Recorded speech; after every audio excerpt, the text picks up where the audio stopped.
Өнөөдөр би та бүхэндээ шоо сурсан байгаа. Тэгээд та эдгээр шоо өвлөж харуулъя. За эхлээд би бүх шоонуудаа танилцуулъя. Гэтэ би бас хэлсэн байгаа. Эхнийх нь болохоор уралжин шоо байна. Дараагийнх нь гуравтай шоо.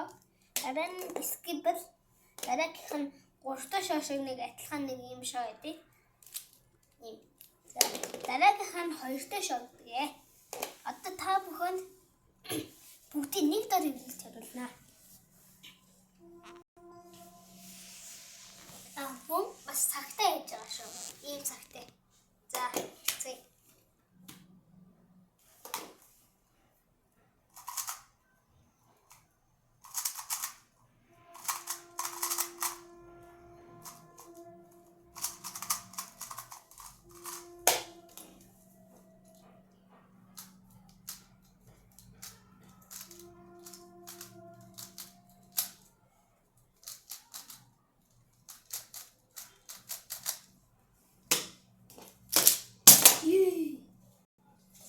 Эмэр идэрхий.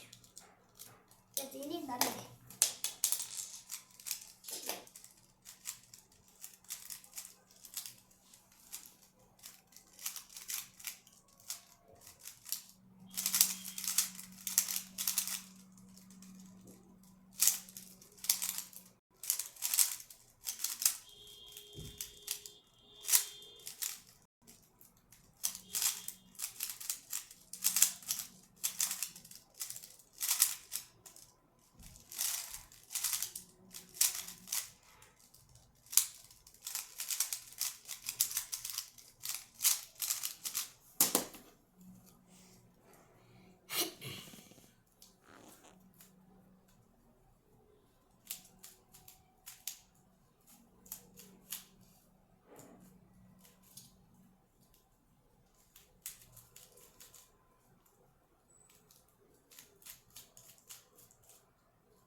Энийг хийж л юм.